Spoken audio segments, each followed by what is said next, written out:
Greetings, mortals. Welcome to Fatal Fortunes. I'm Al. I'm Nathan. Join us for a deep dive into some of history's most fascinating characters who live dangerously beautiful lives and whose legacies haunt us today.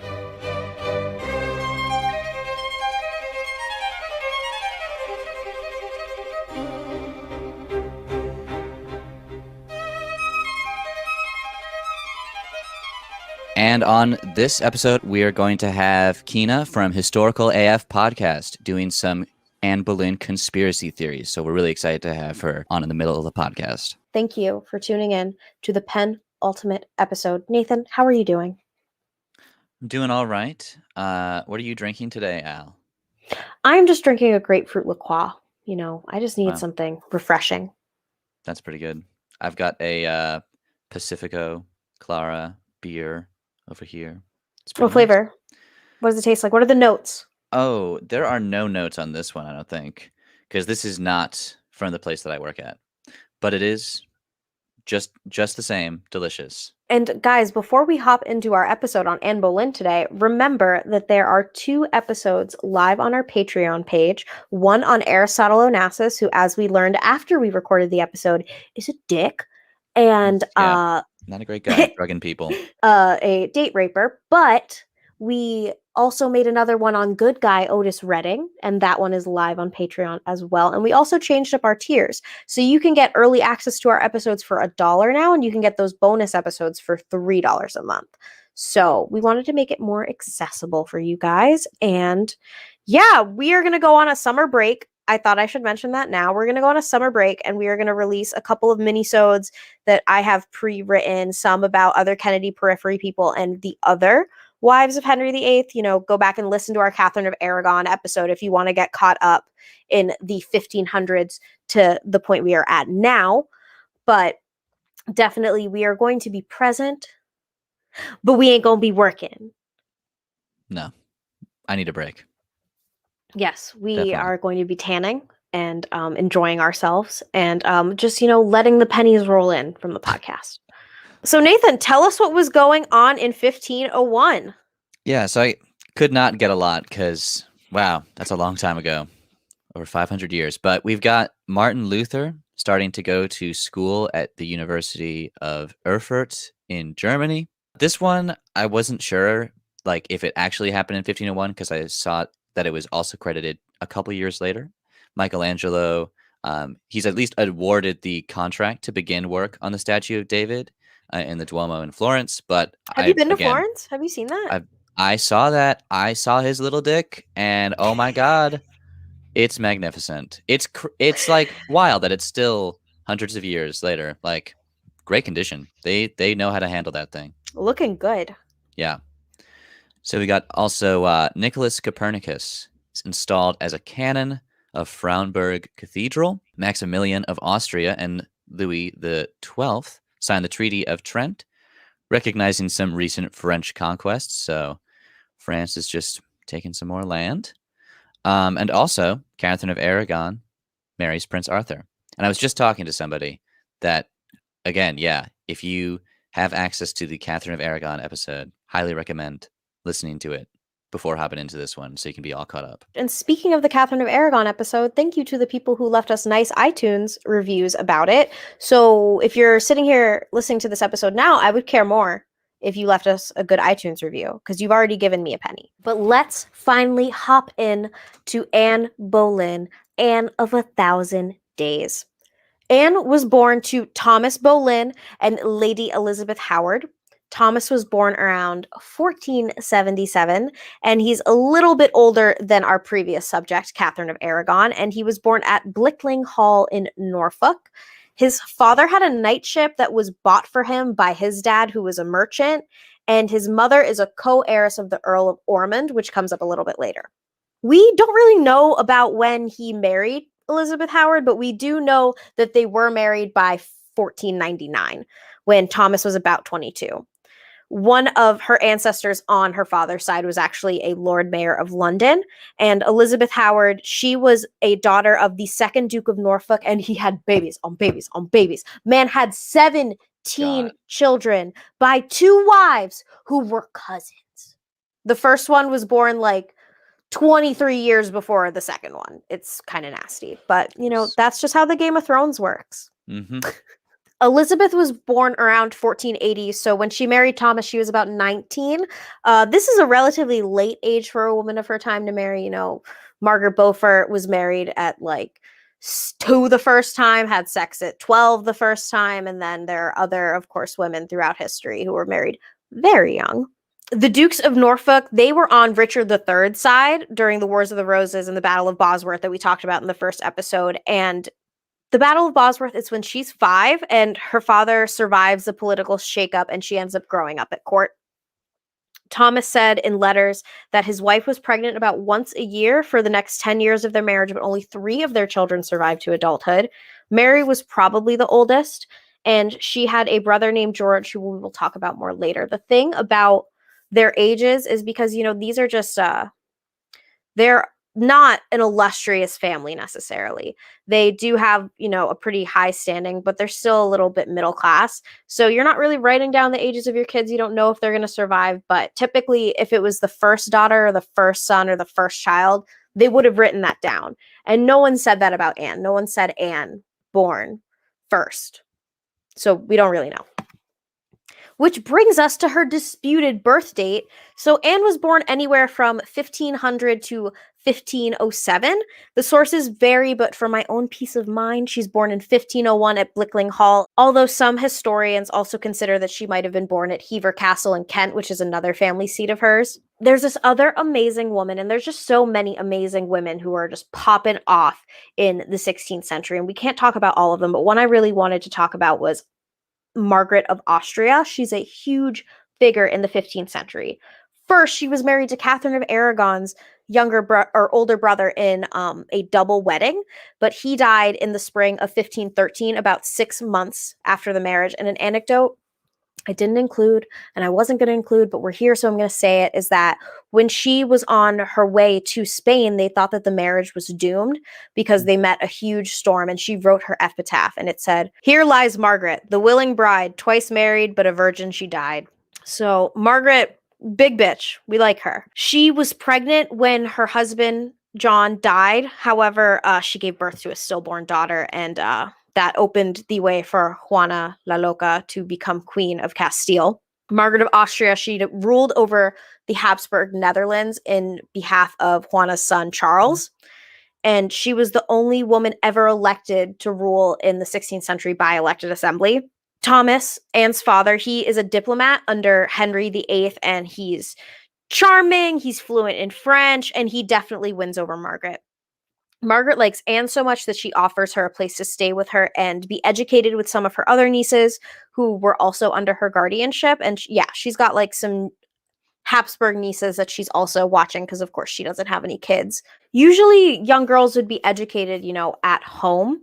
So it makes sense that she was born in 1501, if in 1513, 1514, 1515, that she's going abroad to be educated, not in 1507. We have writings for her from this time that I also think rule out Anne being born in 1507 because her writing level wouldn't have been high enough for the complex letters that she leaves behind. Like, it doesn't look like something a girl of 6 or 7 would be writing. It looks like something that a teenager would write. While living at court with Margaret, she signs all her letters Anne Boleyn. And this is where Anne, she flexes her French, she learns math, history, grammar, and she also loves chess and hunting. They called her Le Petit Boleyn. And some people take this that it meant she was 6 years old, like Le Petit is in she was 6, but others think that this is to contrast her from her other family members who are also figures at court. And another place that she flexed the French was when she went to France. Al, have you ever gone to France? Yes, I have. Yeah, actually, I studied abroad in France. I studied abroad when I was 14 in Strasbourg, France, right on the border with Germany. Then when you and I were in the Netherlands, I went to Paris with one of our friends. She got robbed. Oh, yeah.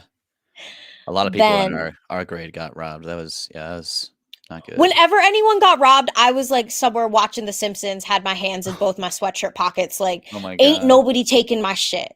Our fatal fortune Anne, she went all over France. And 1514 is around the time they think that she started going there, where she's a maid of honor for the Queen Mary, who's marrying Henry VIII.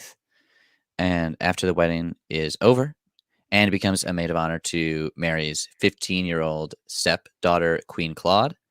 And here she stays in Claude's service for about 7 years. And in that time, she completes her study of French. She is taking interest in the arts, fashion, illuminated manuscripts, literature, music, poetry, and religious philosophy. And at the same time, she's thought to have gotten to be acquainted with King Francis I, sister of Marguerite de Navarre, who authored some works on Christian mysticism that bordered on heresy at times.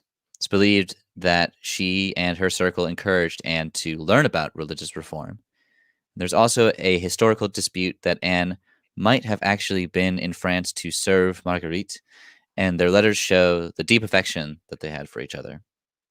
Despite all of the knowledge Anne was acquiring, she was generally thought of as a very happy child. She flirted, gossiped, and joked as much as any other person in France, and exerted a very powerful charm. Her experience in France made her a very faithful Christian. She was all in on the new tradition of Renaissance humanism. And one thing to note in the 7 years was that Claude gave birth to 5 children. So this idea of how important it is to be queen, bear children, she's seen it in a lot of women in her life, including Claude. Also, Claude's philandering husband, probably not the best example of what a good relationship is for Anne, what a happy marriage looks like, but more on that later. When she returned home, when her father calls her back to England in 1521, many believed she became, quote, so graceful that you would never have taken her for an English woman, but for a French woman born, unquote. And, she wanted to make an advantageous match, but she also wanted to fall in love. She's feeling these Renaissance ideas. So when she returns to England, she's about 20 years old, and, that's the time she's going to get put on the shelf. She needs to start making a match because her time's running out. Her father has arranged for her to be married to James Butler, the 9th Earl of Ormond. As we said, her mother was one of the co-heiresses to the earldom, and by linking those two families back up, it would have solved any dispute or claim that the Boleyns might have taken over the Butlers at any point and any infighting that could have happened. So the king approves of the match, but, Anne, she's dragging her feet. She's not into it, and this never comes to fruition. Subsequently, she's betrothed to Henry Percy, who's the heir to the earldom of Northumberland, which is a really good title to have. And remember, this is also a time where engagements are basically as good as marriages, and all you really need to do is make a promise to marry someone else, and you were married in the eyes of God. So people think that they might have actually consummated this relationship because she really wanted to seal the deal of her position as countess, but this could also be some conjecture, some conspiracy about Anne. And we actually do have some evidence of this, though, and evidence that there might have been, not a kosher relationship between them, because she wrote a letter to a woman named Lady Winfield before her marriage to the king, like humbling herself before her. Like, I got you if you need anything. And like, I know you know something about me, and keep it quiet. But for some reason, the king, he did not like this match, and he actually forbade Henry Percy and Anne's engagement and said that Anne was not high enough station, that a knight's daughter is not high enough for the Countess of Northumberland. And maybe, though, this was because Henry had actually already noticed Anne for himself, because something we didn't mention is that in France, while Anne was there, her sister was she was at the contrasting court of King Francis. So Mary, she's become the royal mistress to King Francis, and while this is a really important position, you kind of can't say no. Her father's embarrassed. Thomas is embarrassed, and he recalls her in 1519 just for Henry to have eyes for her and start fucking her too. So there's something about Mary, guys. Must be it. Oh my God. Yeah, there's something about Mary. So Thomas isn't trying to mess this up with his daughter, with his second daughter, the only other daughter that he has. He's a little bit embarrassed that his first daughter has become royal mistress to two different kings, has made a non-advantageous match with William Carey, that people wonder if their children, Catherine Carey, etc., are fathered by the king. So they don't want no more embarrassment for Anne, and they kind of want to keep her away from the king. That's why they're trying to make her all these matches. This also starts the feud between Anne and Cardinal Wolsey. So Cardinal Wolsey, he was Henry's bestie, like basically his henchman, his who's the Game of Thrones character that's the eunuch? Varys. That guy Varys, also called the Spider. He is definitely a Cardinal Wolsey type. And actually Percy, he ends up dying in 1537, which is a huge year. It's right after Catherine of Aragon. It's right when Mary Tudor, Henry's sister, dies. So that's a big year for death. So I think that the heartbreak is kind of what killed this dude, because he never had children. It seemed like he didn't like his wife, Lady Mary Talbot, afterwards. But Anne's super embarrassed about her second failed engagement. She's now 22 years old. She's our age, freaking out, shaking in her boots. And she goes home to Hever Castle to plot her next move, where she becomes enamored with Thomas Wyatt, who's her neighbor. And apparently he damn fine. Like the Holbein quick portrait of him, that shit cute. He is pretty. He's athletic. He's a poet. But he's married. Oh. Yeah.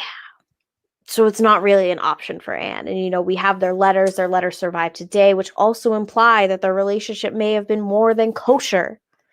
But we cannot say for sure. They continue this flirtation until Anne is actually called back to court to serve Catherine of Aragon.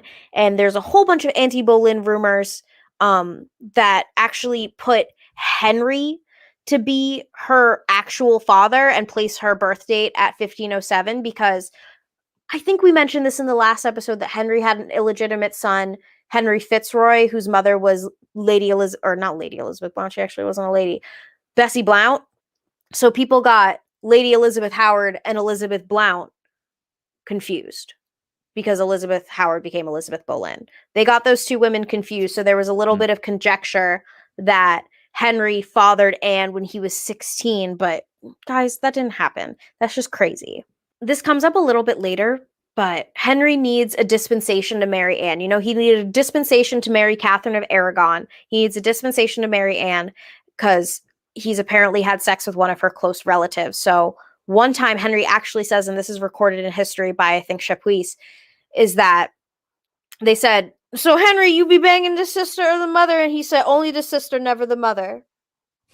Because that was a rumor, and he actually said in the middle of court when they're writing out his dispensation and how they're going to ask for it, like, nah, I didn't do that shit, but I was with the sis. Let's jump to 1528. Henry is adamant about getting rid of Catherine, of course, as we talked about in our last episode, and there is a huge outbreak of sweating sickness.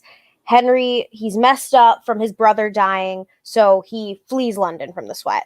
Anne flees too back to Hever Castle, but she is sick as well. Henry sends his second best doctor to attend her, and I can't tell if that is a slap in the face. Yeah. Wow.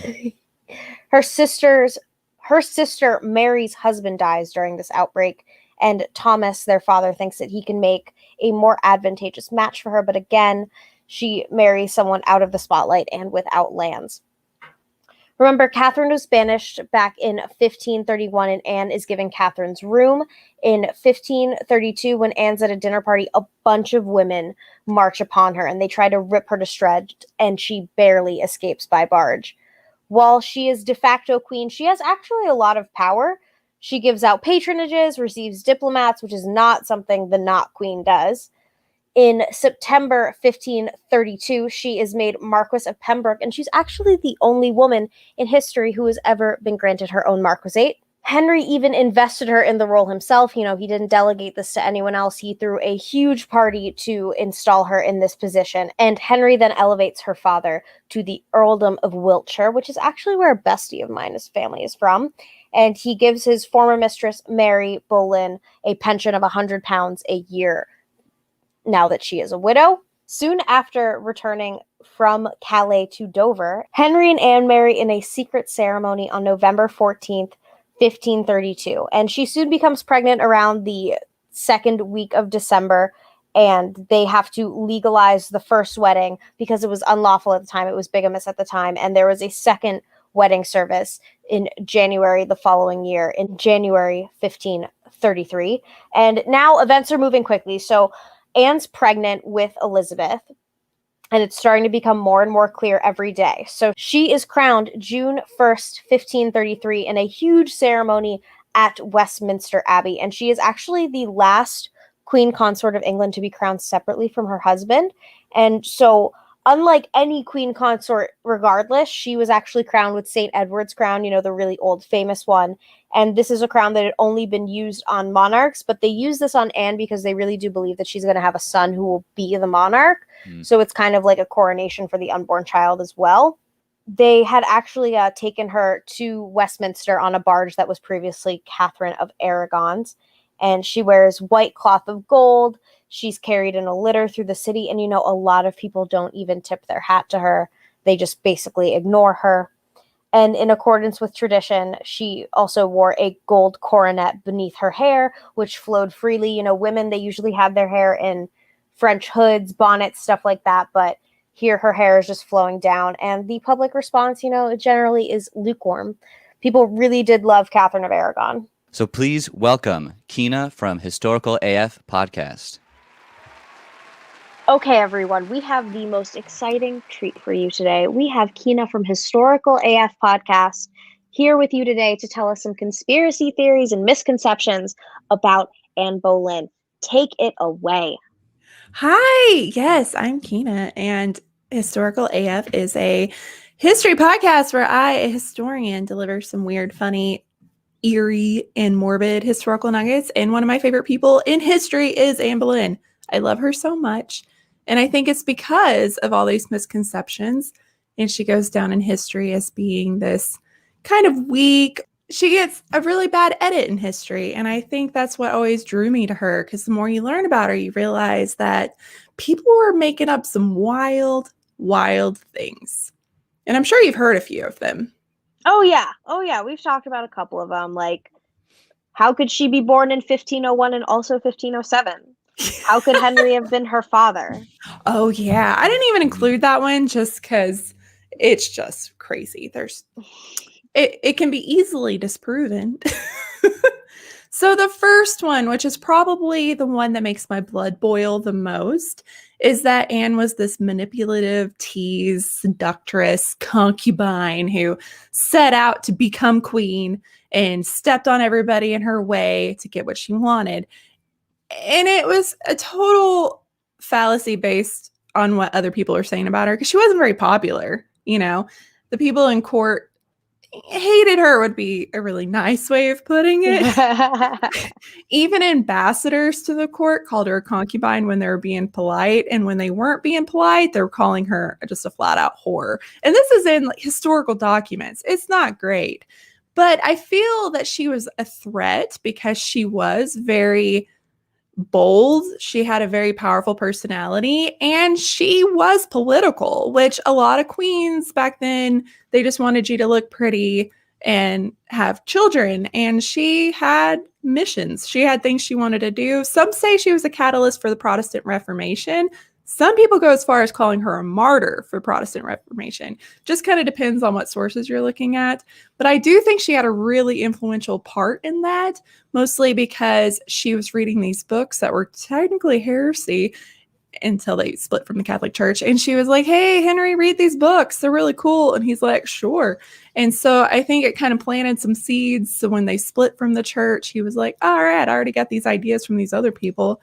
She also gave everybody in her household these books of Psalms. She elected bishops that were reformists. So she kind of put a lot of people in court that were there to spark the Protestant Reformation. And then on the flip side, you could say that when Elizabeth was queen, everybody was trying to spruce up Anne's image because she was Anne's daughter, and they were writing all these nice things saying she was a martyr. It can go either way.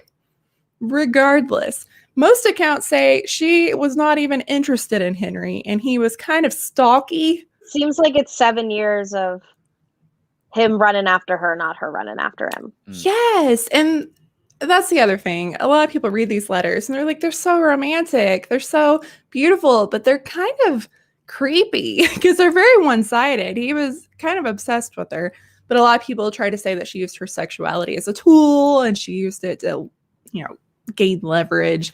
It just kind of depends on the perspective. But regardless, there's really no proof that she said about being queen and she was going to do everything she could to do it. And I highly doubt she was a seductress or as mean as they said, or definitely not a concubine. She's just a very powerful woman who made a lot of people mad.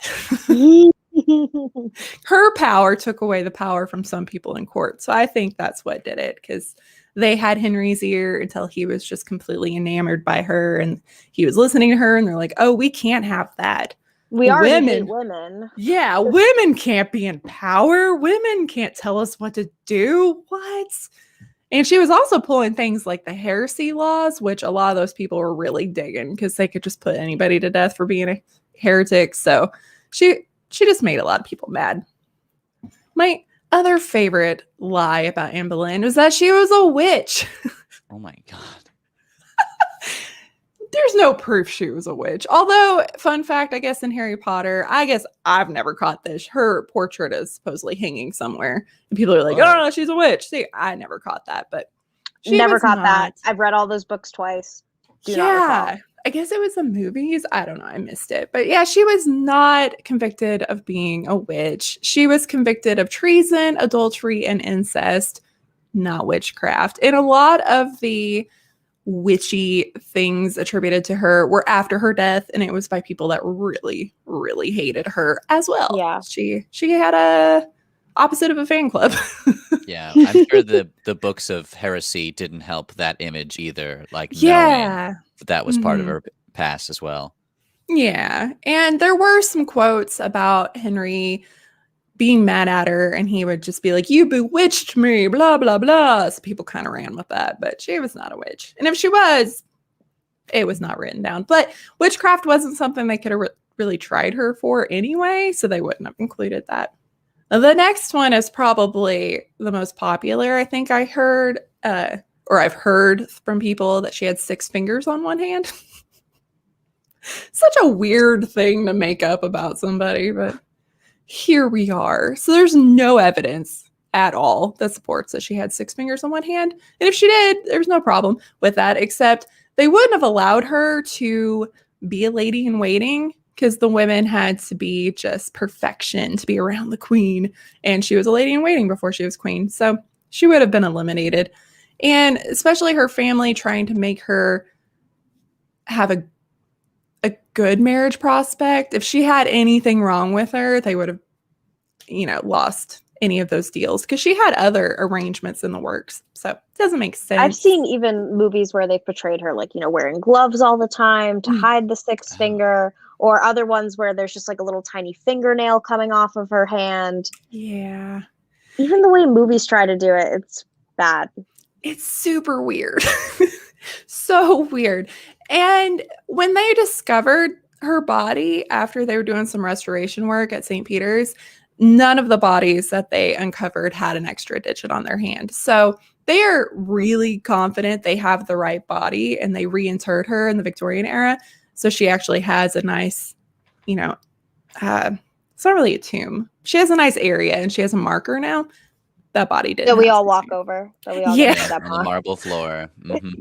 Yeah, if you ever go to one of those old churches in Europe, you're stepping on dead people no matter where you're at. So they're shoved everywhere. They're in the floor, they're in the walls, they're everywhere. And also, there are a few people that say that she had a 3rd boob, but also not likely. Henry did comment on her breastises in some letters, like the stalkery ones I talked about. He called them pretty duckies, which I also find kind of odd, but Ugh. Yeah, nothing was ever commented in her lifetime other than people making really rude remarks about her being flat-chested. My biggest evidence of this being false is that there were ambassadors that I mentioned before that hated her. And if she would have had anything wrong with her, he would have mentioned it a gazillion times in letters back to Spain because he tried to bring up everything wrong with her and he didn't mention it once. So I feel like that's the biggest evidence, is that her enemies didn't use it against her. And a lot of the bad things that came out about her, including her having moles and projecting teeth and jaundice, which is another thing people said, it came from a Catholic propagandist, Nicholas Sander, and he was super mad about them not being Catholic anymore. So a lot of the stuff came after him after she had already died. Yeah, I was like, didn't he not even live like while she lived either? Yeah, a lot of these people didn't. And again, like I said, Elizabeth, when she became queen, people were trying to tear her down too, and they were attacking Anne all over again for her being the daughter of the treasonous witch and all that good stuff. But And also, Henry liked hot women. If we know anything about exactly. him, he liked hotties. Like, Mhm. the brain is a bonus, sure, because of course he grew up with such strong women like Elizabeth Woodville, Margaret Beaufort, his own mother Elizabeth of York. But if Anne had had any of these things wrong, like you said, she Mhm. wouldn't have been in Henry's eye, and she wouldn't have been at court at all. She would have been Exactly. stuck at Hever Castle in the attic, the crazy auntie. Yeah, absolutely. Absolutely. Which leads me to my next one is that her looks, a lot of people describe her as being hideous. And that's just not true. There was one Venetian diplomat, Francesco Sanuto, that said, quote, not one of the handsomest women in the world. She has middling stature, smart or swarthy complexion, long neck, wide mouth, a bosom not much raised, and eyes which were black but beautiful. So I mean, at least he has one kind of compliment, but not great. And the idea that people didn't like how she looked is she didn't fit the mold of what was considered beautiful at the time. At that time, you wanted to be blue-eyed and blonde and voluptuous and have almost see-through translucent skin. And she wasn't that. She had olive complexion. She had dark hair, dark eyes. She was very slender and flat-chested. So she wasn't what was fashionable. And that's probably what made her stand out because she went to France for a long time. And in the French court, she was quite stunning. So she had confidence waltzing back into England, being like, look at me. And it did catch people's attention. Just she was so different. Do we have any idea what her sister Mary Boleyn looked like? Was Mary blonde with blue eyes in contrast with her? Yeah, she was more similar to what was at court. Pretty sure. Yeah, and that portrait they think is her. She's blonde. Yeah, I'm pretty sure. For most accounts, they think that she was more what was acceptable at court. Because Anne was very striking. That's how most people kind of described her as just strikingly different from everybody else. And the next one is that she miscarried a deformed child or a demon. And this one's just sad to me.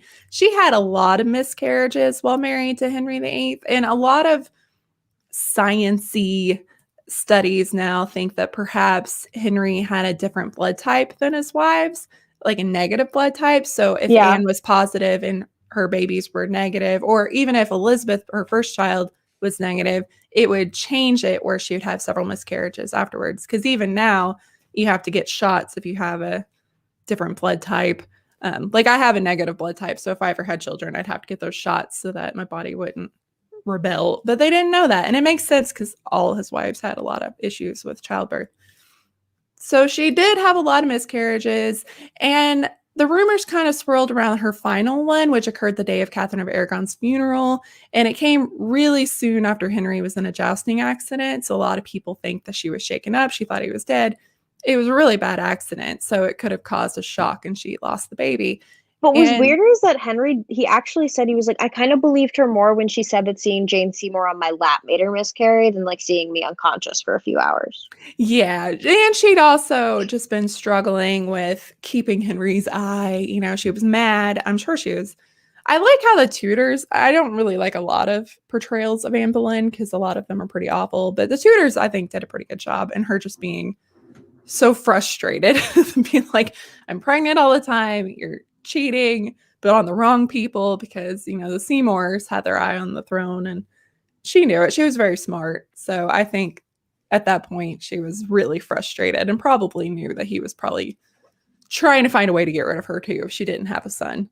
And by all accounts, a lot of people said this baby was a son, so I'm sure that was really painful for her too. But there's no proof that the baby was deformed. And some people said it was shapeless, and that's the whole witchcraft thing. But that was not it. Anybody that was there and her nurses and stuff said that it was a normal miscarriage. It was just really tragic. And then next, the whole incest thing. I hate it. Philippa Gregory, the author, I think is a travesty to historical writing. I know she does historical People fiction. say that a lot. And then I feel like then they also like invite Philippa Gregory to like the lecture. Yeah, I would never let her on my podcast. I just dislike her writing because she takes the most powerful women in history and just breaks them down to these weak women just pining after men that have no mind of their own, and it just frustrates me. So her book is the one I think people associate with the incest part, because in her book, Anne does try to have sex with her brother because she's so desperate to have a child. That did not happen. There were probably only 2 men Anne was allowed to be with alone without Henry, and that would be her dad and her brother. So maybe that's where some of these rumors came from. But any of the moments that were supposedly when she was cheating on Henry, she was either pregnant, she had just miscarried, she just had a child, or she was not even in the same town as these people. So all these allegations were so wildly inaccurate. They were just drumming up any charge they could possibly come up with. And plus, with all the other men that she was accused of cheating with, she was never alone. She always had her ladies in waiting with her. And even when she was sleeping, if she was not with Henry, she had somebody sleeping at the foot of her bed. And that's just how else are you going to stay warm? Yeah. It's just life of being a queen, you know? They just protection, but also making sure you're not up to doing that shady stuff. So there was just no way she could have. But it was the easiest way to get rid of her, is to call her a traitor and then say she was cheating. And then the incest was just the final nail in the coffin, which was really sad because all the executions of all those men were really bad, really horrific. And then the other factor is Anne was deeply religious, and she valued her beliefs, and she would not risk her immortality. She would not risk doing that by cheating on Henry. Because I think I saw somewhere that they would have gotten Anne off. The jury of the peers would have gotten her off if not for the incest claim, because the people just found that to be just so egregious. Well, it's true. And Thomas Cromwell actually picked the jury. So by most accounts, historians believe that he picked them, telling them, like, you were going to make her guilty no matter what you believe. So she had no chance, and she knew it. Cromwell hated her. A lot of people hated her, but he really hated her. And he went in making sure that everybody was instructed to make sure she was guilty. And there were, pleas. I think she at one time asked, well, can I just go to a nunnery? Can I just throw me away? Just make me go somewhere. Just let me see my daughter occasionally. And they were like, no, you're going to die. So it was really sad. But I think she would be fun. I think we could hang. And is she your favorite wife of Henry's? Probably. I know she's everybody's favorite. I do like Catherine of Aragon, but I don't know. I just feel I really like Anne just because she really pushed back on the norm, really pushed back on the religious aspects of things, and also that she wanted to help poor people and wanted to stop getting people murdered for no reason. And I just really like her. I think the other Anne, I really like her too, Anne of Cleves. She doesn't get a lot of credit, but I mean, she survived. She got her castle. She also lived in Hever. She got to live a nice life. She was nice to all the kids. She probably had a good deal. And then the last wife, she was the one that survived. I feel she's pretty cool. But then she got wrapped up in that Seymour mess we were talking about earlier. Yeah.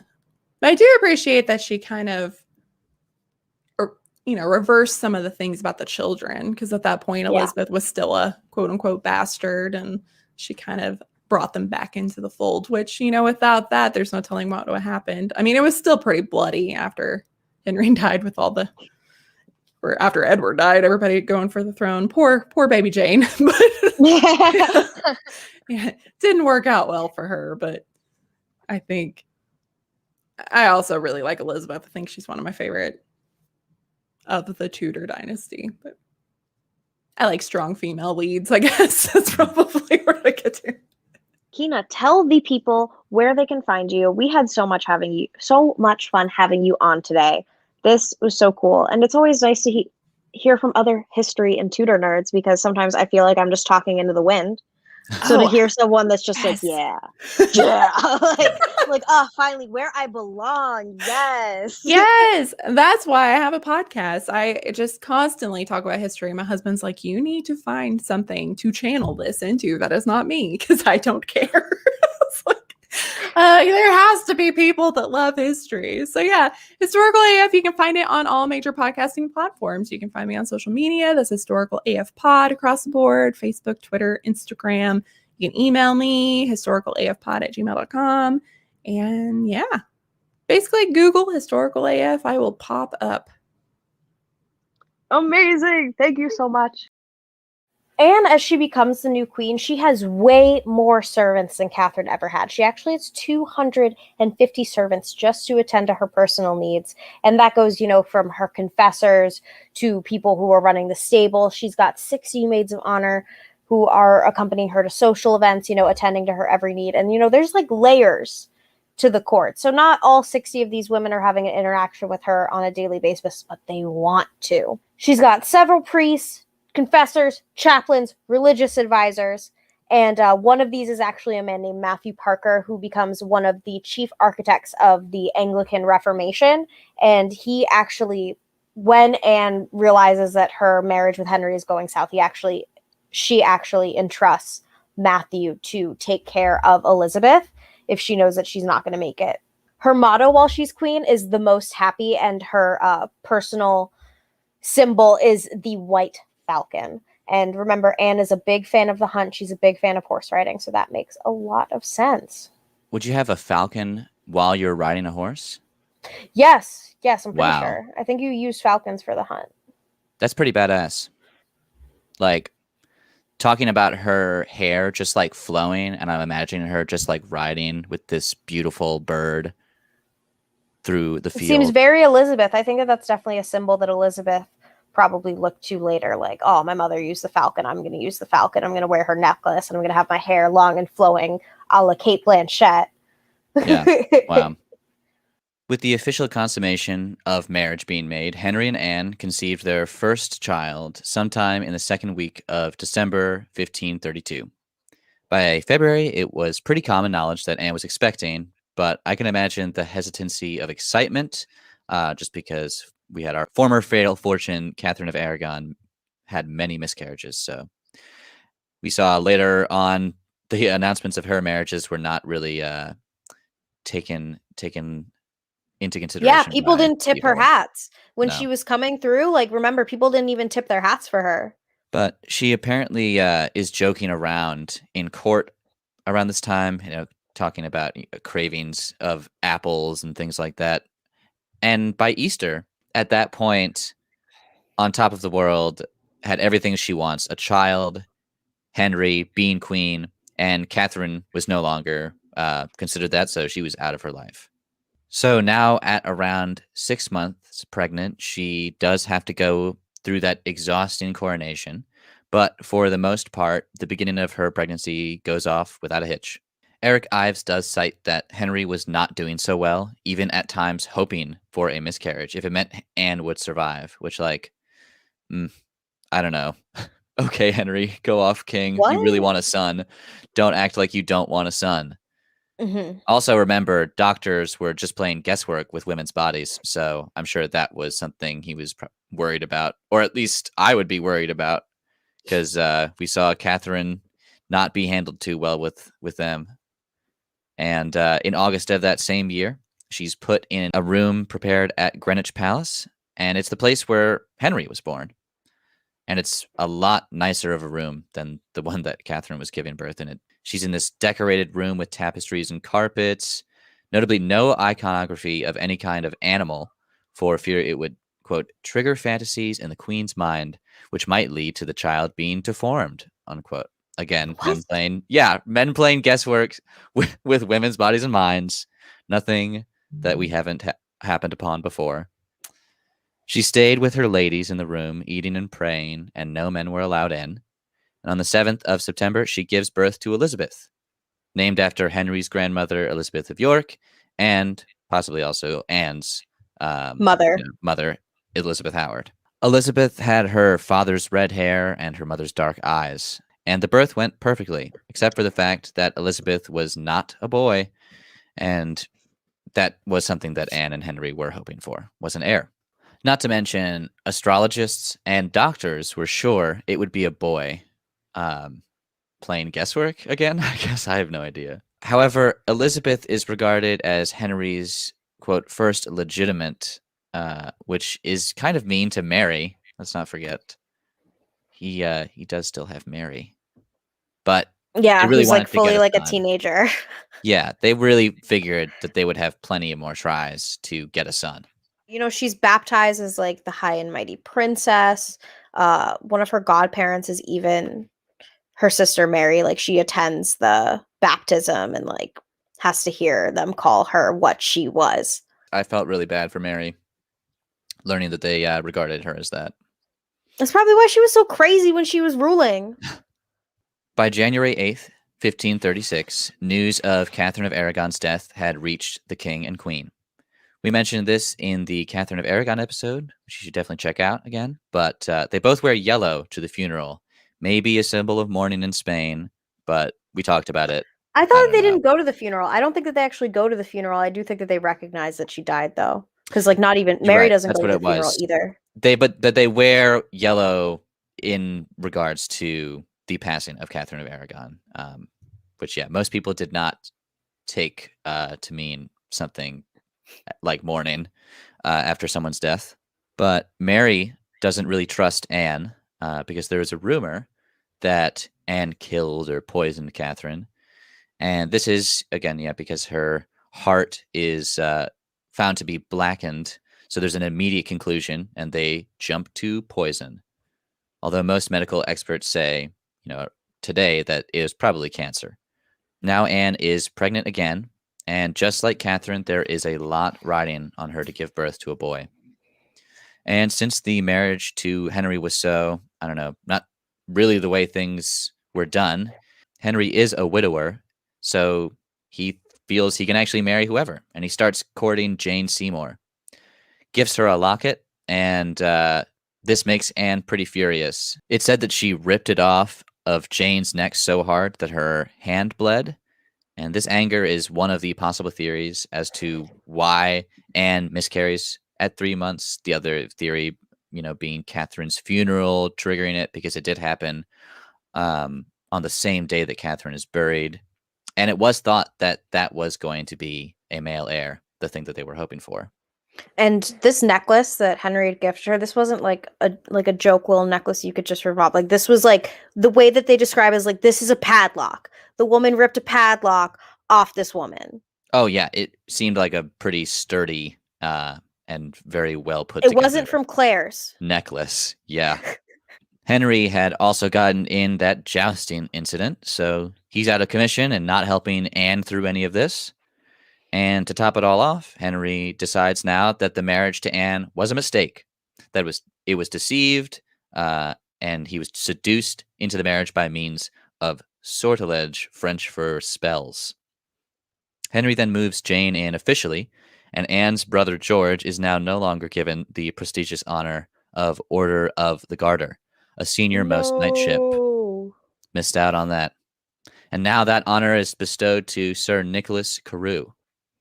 We're playing with spite all the time over here. And speaking of spite, now we have to get into the matter of Anne's death. Many historians believe that the catalyst for her execution was actually played out by her longtime friend, Thomas Cromwell. This is seen in letters between Eustace Chapuis, the imperial ambassador, and Charles V, as well as being discussed in the Spanish Chronicle. It is very clear from the beginning that the goal is to get Anne out, and all because she disagreed with Cromwell's redistribution of church revenues and his foreign policy. She favored the French alliance and wanted money to be put into education, while Cromwell gave himself a cut from the king's coffers, like the strong boxes of treasure, I guess, and he also had them filled up for the king. So, hoarding a lot of money that Anne does not agree with. This leads many to believe that Anne was seen as the enemy to Cromwell. Cromwell's biographer, John Schofield, maintains that there was no ill will between them, and that Cromwell only got involved when Henry demanded it. So now let's get into what Anne is accused of. Specifically, she's accused of adultery, incest, and treason. In April of 1536, a musician named Mark Smeaton is arrested and later confesses to being Anne's lover, possibly through means of torture. On May Day, another courtier named Sir Henry Norris is arrested and lucked out on the torture since he's an aristocrat. Norris denies his guilt and swore Anne's innocence as well. However, a conversation he had with Anne about his coming over to see her had already been overheard by Henry's men in April. So they have that witness testimonial, apparently. So in April that same year, she actually said to a courtier, "You look for dead men's shoes. For if aught came to the king but good, you would look to have me." And people heard that. Why don't you come on over, Sir Henry Norris? Anne said. You literally, Wow. why don't you, come hang. We're waiting for the king to die because you're next. So in that same week, Sir Francis Wheaton, Sir Thomas Wyatt, and Sir Richard Page were also arrested under the same charge of adultery. The biggest and final accusation and arrest is Anne's own brother George, who was charged with incest and treason. The next day, May 2nd, Anne is arrested and brought to the Tower of London. So these, 5 men, including George, are tried on May 12th, and 3 of the men deny it. Mark Smeaton, however, confesses, much to the pleasure of the crown, and Anne is now officially accused of adultery, incest, and high treason. But keep in mind that the 3 men who don't confess, if you're of noble blood, you don't get tortured. But Mark Smeaton, since he's just an average musician, he got tortured. Yeah. So that's why he confessed. Definitely. I would feel pretty pressured. And, you hear so many times that people will just admit whatever under means of torture. So I can imagine that was probably a catalyst to him confessing that. And the reason that it is treason is because of the adultery and the implications that would have on the crown's lineage. So both Anne and her brother were found guilty of this crime and sentenced to death. The other men are also accused and killed on the 17th of May. And the same day, Anne's marriage to Henry is considered null and void. On the 19th, it is Anne's final day. She's apparently ready for life to be over and somewhat happy about it. Henry changed the typical sentence of treason for women from burning to beheading. Thank Nice you. of him. That's so nice of him. Nice. And to make it even more special, he got an expert swordsman to use a sword instead of your typical axe beheading. So that's pretty nice. Thanks. Wow. Anne attends Mass one final time, and William Kingston, the constable of the tower, joins in. He notes that she swears multiple times that she was never unfaithful to Henry, and she's praying a lot in church. It's morning. Anne climbs the north side of the White Tower with 2 female attendants, and she's in a red petticoat with a dark gray gown of damask trimmed with fur and a mantle of ermine underneath. These are her final words. Quote, "Good Christian people, I am come hither to die, for according to the law, and by the law I am judged to die, and therefore I will speak nothing against it. I am come hither to accuse no man, nor to speak anything of that, whereof I am accused and condemned to die. But I pray God save the king, and send him long to reign over you, for a gentler nor a more merciful prince was there never. And to me he was ever a good, a gentle, and sovereign lord. And if any person will meddle of my cause, I require them to judge the best. And thus I take my leave of the world and of you all, and I heartily desire you all to pray for me. O Lord, have mercy on me. To God I commend my soul." Unquote. With that, her mantle is removed. With a few parting words to her weeping ladies, she kneels, and a blindfold is tightened around her head. She knelt upright and continued to ask for pity on her soul. With one swift cut of the blade, it's over. Anne is buried in an unmarked grave in the chapel of St. Peter of Vincula. In 1876, however, when Queen Victoria is renovating, her bones were identified and then placed in a now marked grave on the marble floor. Thanks, Queen V. Cute. Yeah. Another thing I wanted to mention is that when Anna's saying at Mass, like, I never betrayed the king, she says, I never betrayed the king with my body. So she knows that the shit that she was saying to these dudes of you look for dead men's shoes, she knew that she had treasoned and betrayed the king in that way. So even if she never, like, went the full way, she knows that if she argues or anything, that any of her surviving family members are going to just get way worse of it. I did find it pretty remarkable that it seemed that both her and Catherine, even up until their final days, were like, "Oh, Henry, I'm so sorry. Like, you were such a good prince to me, or a good king to me. Like, why are you trying to protect this man? He's literally having you killed." But I also think her parents are still alive. So if Anne says something that so besmirches the king, then it'll probably get her parents killed. So it's to save her parents. Yeah, and they only like live in disgrace for a couple more years. But anyway, she went on to be the mother of the greatest queen England's ever seen. So good for her. Yeah, she gave us that at the very least, Anne Boleyn, she's got a crazy legacy. I would argue she's up there with Cleopatra as one of the most famous women in all of world history. Like, a man split from the Catholic Church, his whole country, for this woman. Yeah. And then her daughter then carried out the legacy and finished the switch to Protestantism. Guys, some final reminders before the episode ends. Our final episode will come out in 3 weeks and is on Mary Wollstonecraft, icon, queen of all, picked by Nathan. And then our season opener is going to be Mary Shelley and Percy Shelley. Because, we love history and crossovers and all that good stuff. And I wanted to wish everyone a beautiful Pride Month for June. And we have a special Pride Month special that I am going to write about Queen Judy Garland. So everyone, there's plenty to look forward to about Fatal Fortunes while we are on break. Thank you so much for listening. And don't forget to follow us, like us, give us some reviews. We are at Fatal Fortunes Podcast or at Fatal Fortunes, anywhere you can find anything. And, send us some idea, guys. We love other people's ideas. So roll them on over to us. On Tuesdays, we talk ghosts. See you next time.